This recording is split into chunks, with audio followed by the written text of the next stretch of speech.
college football fans, Hawkeye fans, welcome back to another episode of the Touchdown Black and Gold Vlog, the channel created by the college football fan for the college football fan, the only channel where we examine, discuss, celebrate, and honor all things college football across the entire college football landscape. In other words, for all things college football, I've got you covered here on the Touchdown Black and Gold Vlog. Welcome back. I'm your usual host, Blair Parks, and what I've got on tap for you today is my Week 6 preview and picks episode. I can't believe we are. We're already halfway through the college football season 2024. Like sands through the hourglass, so are college football days of our lives. The old saying, as you get older, the faster time goes, how it flies by. It's absolutely the truth. It's just crazy. It takes forever, it seems, for the regular season to arrive. And just like that, it comes and goes, gone with the wind. Anyway, welcome back to the channel, the Touchdown Black and Gold Vlog. For those of you who have been with me before, subscribers, family, and friends of the channel, thank you for all you have done and will continue to do. Your continued support is much appreciated. But if you are a first-timer here on the Touchdown Black and Gold Vlog, if I am in a roundabout way, I might as well dare say, if I'm helping to pop that cherry, welcome to the Touchdown Black and Gold Vlog.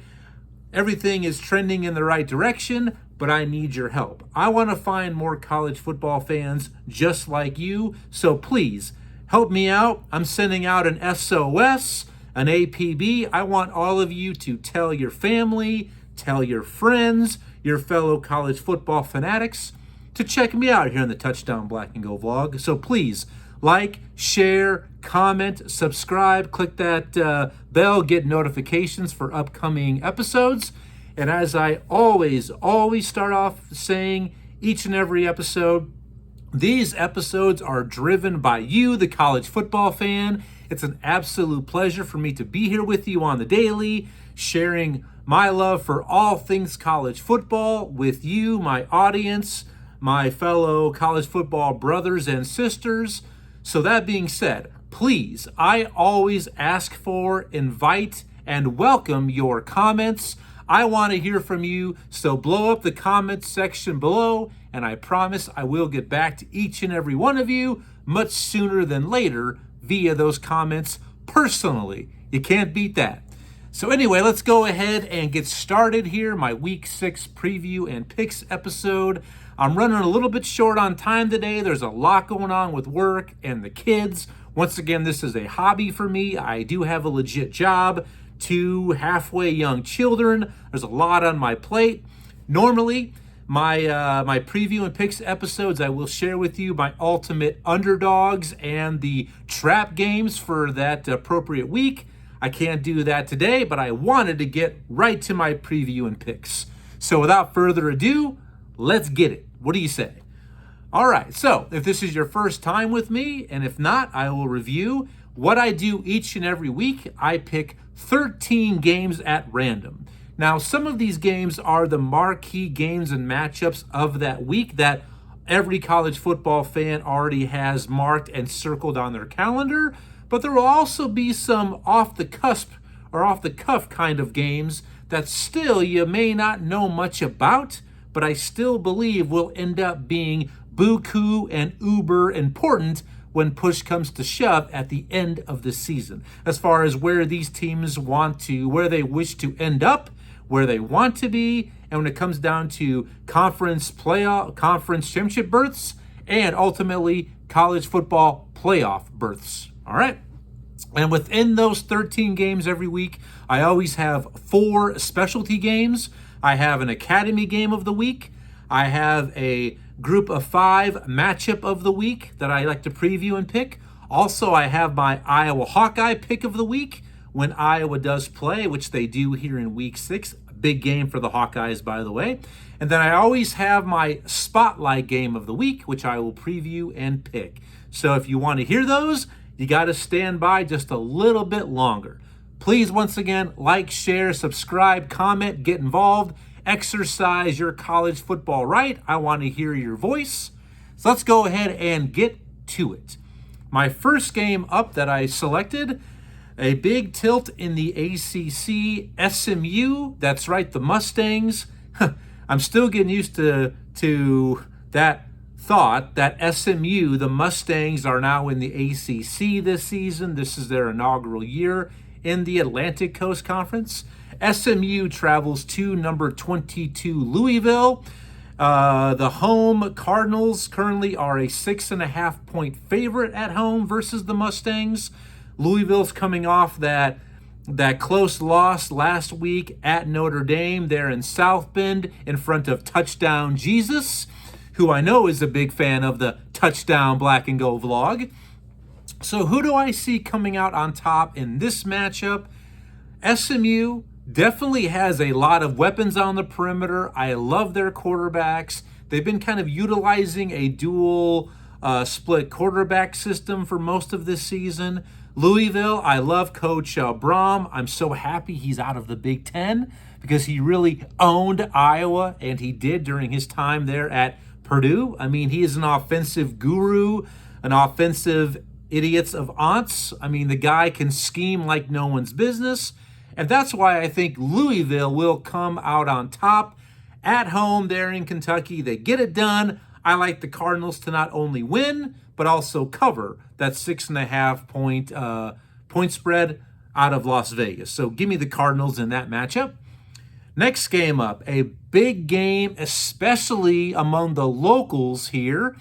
I grew up in Northwest Illinois, but currently am a resident of the Show Me State here in Missouri.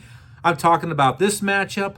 Number 9, Missouri, coming off of a bye week. They travel to number 25, Texas A&M. They travel down to Kyle Field to take on the Aggies in front of the 12th man. What a big game this is. This is one of the biggest games in recent Missouri Tiger scheduling history. It is. Everything for this season for Missouri, I believe, really hinges on this ball game. All right? Everyone's talking about the playoffs for Missouri, but it really depends, I think, on how it goes this weekend.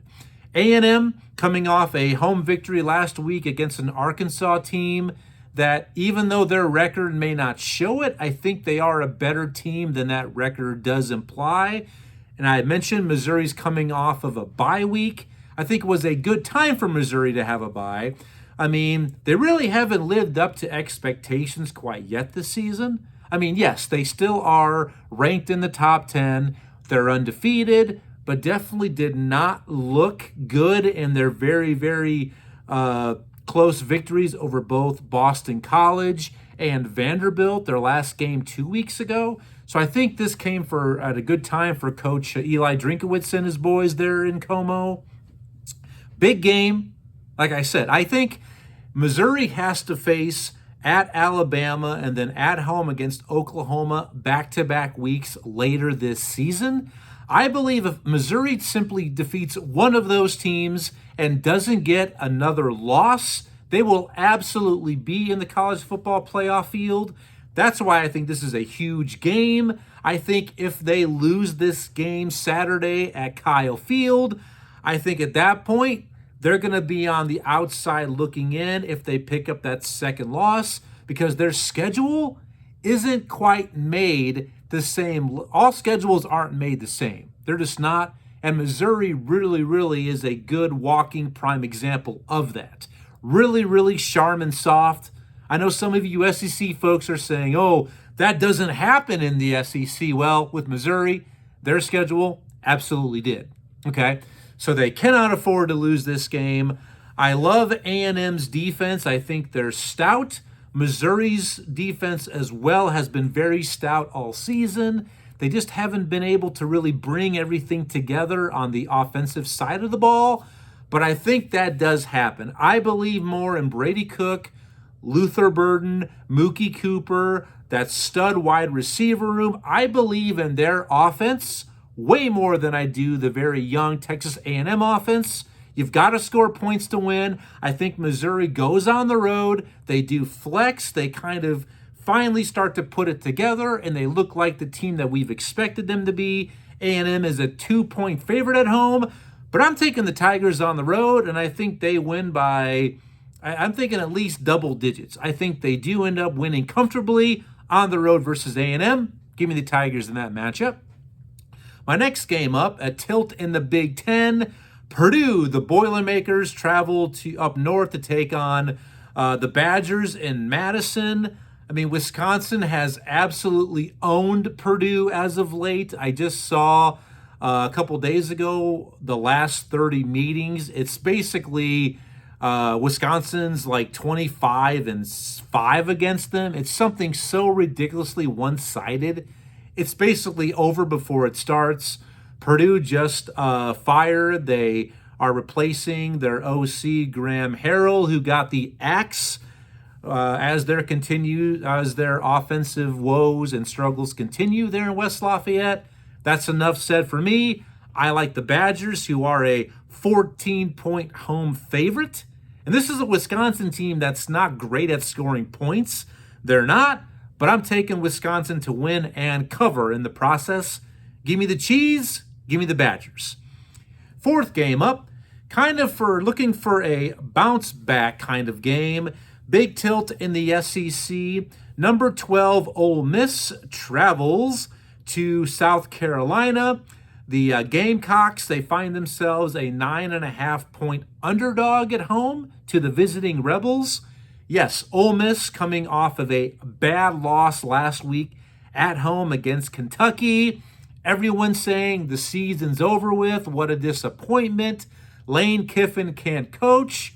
I get it, but let's just pump the brakes, Ole Miss fans, okay? And Georgia fans too. Yes, you have a loss early in the season, but have no fear.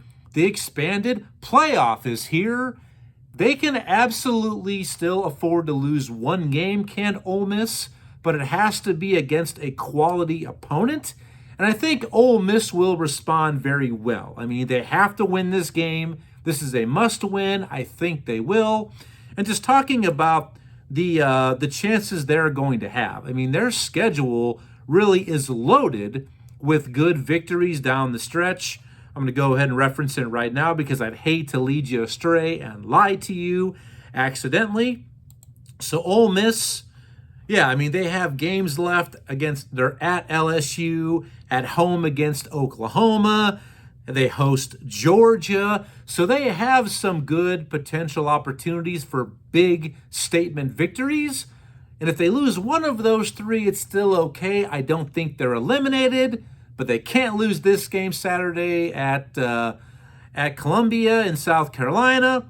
So I'm taking the Ole Miss Rebels to bounce back. I think their backs are against the wall. They respond well, and I think they will win big. I think they will absolutely blow the doors off this South Carolina defense that has been very stout to this point in the season. But give me the Rebels big in this matchup, and I mean big. Next game up, a big tilt in the ACC, and it's just so strange. I mean, it's the Atlantic Coast Conference on one side of the United States. Virginia Tech travels west to take on Stanford in the Bay Area, which is the other side of the country in the Pacific Ocean, I believe. I mean, I wasn't great at geography, but I was able to pass. But anyway, Stanford in the ACC, just like SMU, it's still taken a little bit of getting used to, as has all of this college, all of the conference realignment that's happened in the offseason. Virginia Tech traveling to Stanford. Stanford, down on the farm, they are an 8.5-point underdog against the Hokies. Virginia Tech is coming off of a absolute demoralizing loss last Friday night down in Coral Gables against the Miami Hurricanes, to where a Hail Mary as time expires initially is called a catch. They think they win the game, even though visibly the ball is kind of moving around at the bottom of that pile. Probably never should have been called a touchdown in the first place. The refs review, they overturn it. It's no good. Miami holds on to win. At that point, I don't really know how you can overturn that call. That's just my opinion with it. Never should have been called a touchdown in the first place. So where is Virginia Tech's psyche right now? Where are they mentally? So they have to pick themselves back up off the map, hit the road again, travel and fly cross country. I like Stanford. This is my big upset of the week, guys. I'm taking the Cardinal, not the Cardinals. They are a cardinal, the tree, the dancing tree. I'm taking Stanford to upset Virginia Tech as an 8.5-point underdog. Give me the Cardinal at home. And I'd hate to say later that I told you so. Don't sleep on Stanford. Give me the Brainiacs straight up. Next game I got for you, a big under-the-radar kind of tilt in the Big Ten. Rutgers, the Scarlet Knights, they hit the road and travel to Lincoln to take on Nebraska. Big Red inside of Memorial Stadium. Nebraska is a touchdown favorite right at 7 points. I'm going to say it right now. Rutgers, they know who they are. They have an identity. They have a personality. It's exactly what Coach Greg Schiano wants them to be. They have a culture. Nebraska is getting better, but they are not back yet. Dylan Raiola, stud freshman quarterback, but that is the problem. He is an absolute stud. He's a star. He's a future of the Nebraska program, but he's a true freshman, and like any true freshman, they're going to have their learning curves, and he absolutely did that his last time out at home against Illinois. I like the Rutgers defense. I like who they know exactly who they are and who they're not.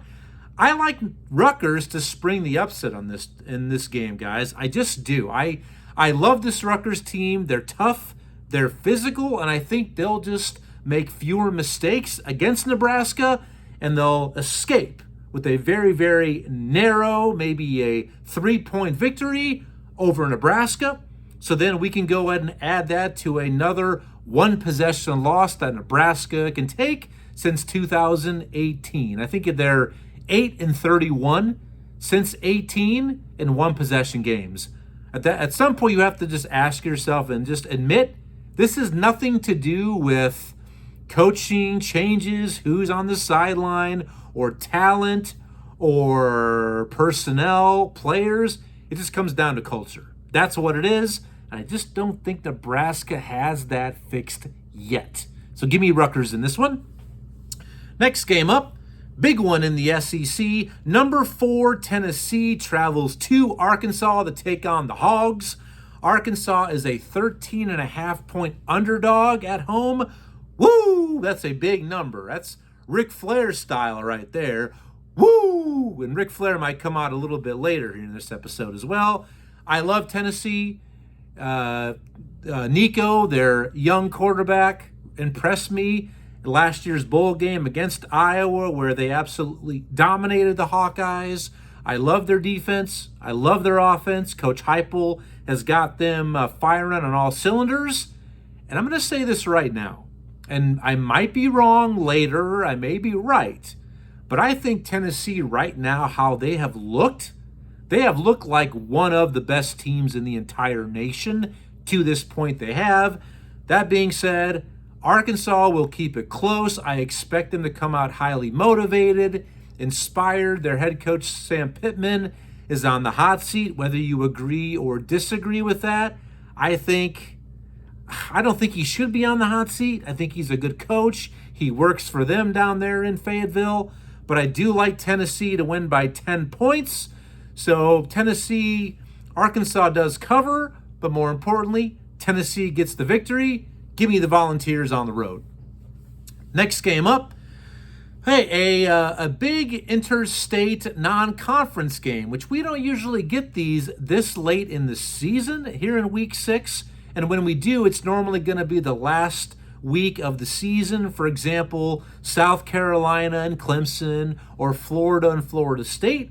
But we got a big one down there in Florida, and my thoughts and my prayers are with everybody in the South and the Southeast region of this nation. Florida, Georgia, North Carolina after the Hurricane Helene came through last week. I'm thinking of you. Best of luck getting back on your feet.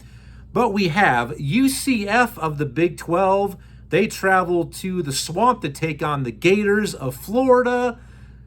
We got state bragging rights on the line. Florida finds themselves a 2.5-point underdog at home in the Swamp. And we've seen this so many times this year. I can't remember the last time that Florida was a home dog as much as we've seen early in this season here in 2024. Florida's coming off of a bye week.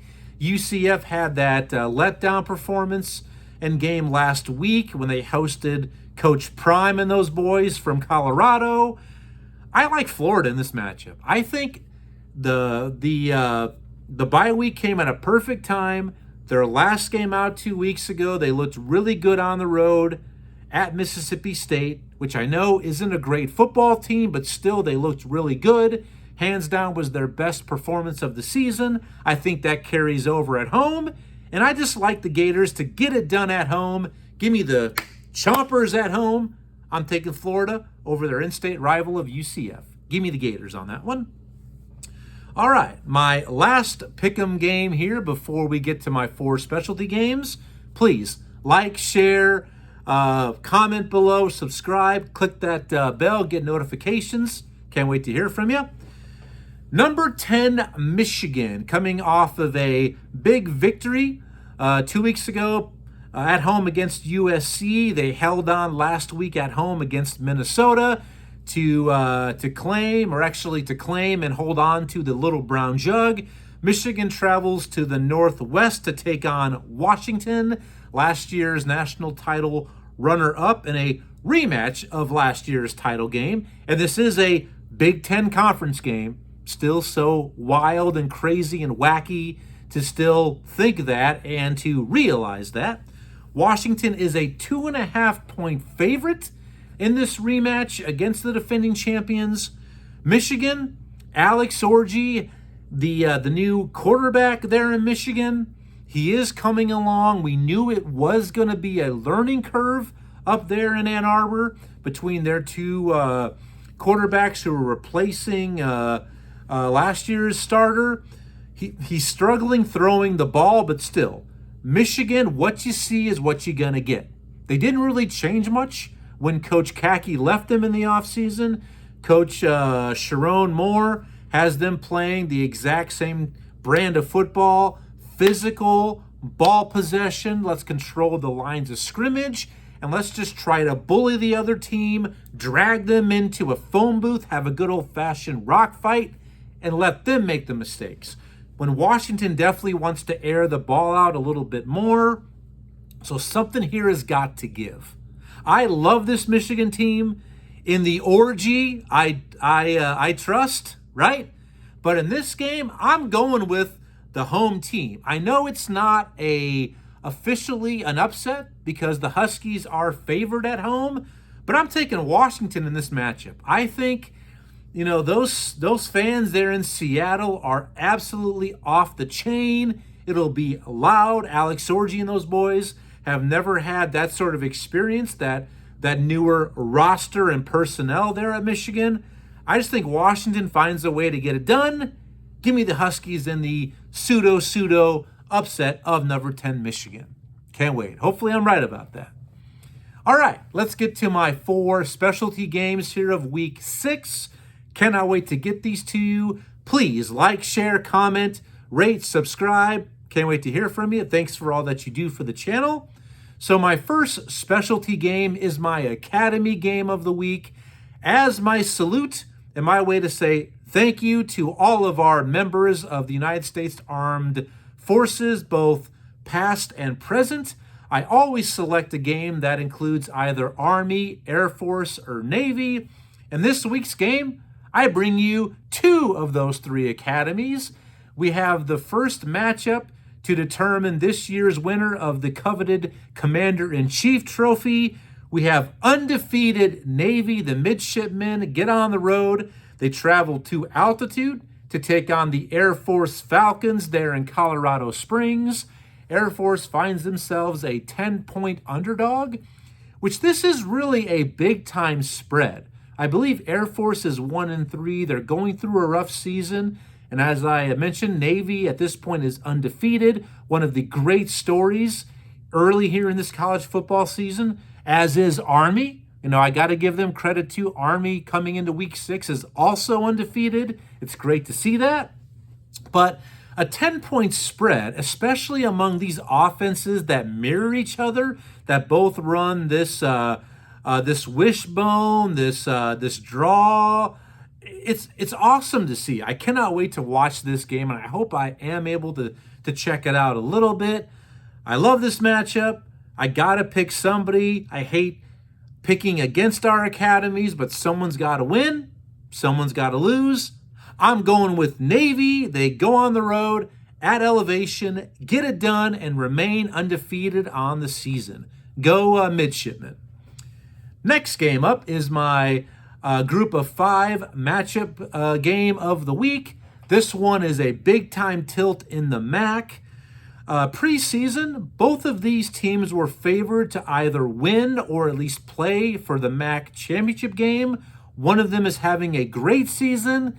The other is really kind of not lived up to those expectations. I'm talking about Miami of Ohio travels to Toledo. The Rockets are a 6.5-point favorite at home. They're having a very good season. And we've seen this year in, year out from the Toledo program. They're always slow and steady. They'll do what they do. They'll win 7 or 8 games, get to a bowl game, be in contention for the MAC title. But Miami of Ohio currently is 1-3. I mean, they've played a tough schedule. They lost week 1 in a one-possession boxing match at Northwestern. I loved watching that game, but they came up just a little bit short. Offense was tough to gather that day there in Evanston along the shores of Lake Michigan. I think Toledo just is a better team. I like this Miami of Ohio team, the Red Hawks. But at home, I think the Rockets blast off. They get it done. Give me Toledo at home in this matchup. Next is my Hawkeye game of the week, and Iowa does return this week, coming off of a bye. Iowa goes on the road to take on number 3 Ohio State in Columbus, inside the Horseshoe, in front of 100,000 plus of their closest friends. They're the fans of Ohio State against the Bucknuts. If you do want to get more in-depth insight on this game, I did yesterday post my preview for this game, my preview and prediction episode, of Iowa versus number 3 Ohio State. I think Iowa will absolutely arrive. They will put up a good performance. They will keep it competitive. Ohio State is a 19.5-point favorite at home. Woo! Once again, a very big number. But this will be the best defense that Will Howard and Ohio State has faced all season to this point. And I think Iowa, once again, they'll hang around, but Ohio State just has way too many perimeter weapons. Iowa's defensive secondary has not looked very Iowa-like at times this season. They have been susceptible to giving up the big play. And plus, but it's going to be a much better game than last time. I think, 3 years ago, these teams met up in the Horseshoe. Final score was 54-7, Ohio State. I do expect a better showing by the Hawkeyes, but I think Ohio State, just way too much. Give me the Buckeyes in this game. I just want a competitive ball game by our Hawkeyes. Show up, look good, do what you do, and hopefully Caleb Johnson can keep putting up legit numbers and maybe get himself to NYC as a Heisman Trophy finalist. We'll have to wait and see what happens. But give me the Buckeyes in this week's matchup. And Hawkeye fans, I get it. I might be wrong. I hope I'm wrong. We'll have to wait and see. All right. So now it's come to my spotlight game of the week here in week 6. Now, this game has lost a little bit of its sex appeal because one team is absolutely going in the right direction, trending up, while the other started the year trending down. Maybe they've come up just a little bit. It's a huge game in the ACC. I'm talking about number 15 Clemson, who's lost one game this year, opening week against Georgia. They traveled down to Tallahassee to take on Florida State. The Seminoles got off to that 0-3 start. I mean, looked really haphazard in all of this, but they did just pick up their first victory. DJ Uiagalelei, the transfer quarterback at Florida State, is rumored to be out for this game with a broken digit. I don't know. I mean, Tallahassee has been a thorn in the side for Clemson. That's why I think this is a huge game. This is my spotlight game because everything here is on the line, especially for Florida State. I think at this point, they are out of contention to get to the ACC title game. Clemson absolutely is in the running for that, but I think it's a really big prove it to ourselves spot for Clemson, because right now it's looking very likely that Miami and Clemson are on a collision course to meet up in the ACC title game, but they need to win this game to prove to themselves we can do it. We are an elite and superior team. Everything is in front of us, and this is really their last really tough road game other than going to Virginia Tech. In this game, I just think Clemson, they've got way too much talent. They've been way more consistent. They're better coached. They're a better team. But I think Florida State will leave it all on the field. I look for this to be maybe a 3-point victory, maybe a missed field goal late by Florida State, or a converted field goal late by Clemson gets them the victory. But I like Clemson to escape by the hairs of their chinny chin chin in Tallahassee against the Seminoles. Give me the Tigers in this week's Spotlight game. Well, that's it, ladies and gentlemen. That's this week's episode. I appreciate you being here and doing all that you've done for the channel. Please like, share, rate, subscribe, and make sure to comment below. I can't wait to hear from you, and I will get back to you. I like to say, enjoy the rest of your work week or your school week. Be safe, have fun, enjoy the weekend, enjoy the football especially. I will be back Sunday morning or Sunday afternoon. Definitely going to go ahead and post a reaction and recap episode of the Iowa-Ohio State game. So look for me then. If not, I'll be back next week. So until next time, parting is such sweet sorrow. But I'll see you soon here in the Touchdown Black and Gold vlog. Go Hawks. See you later. Bye-bye.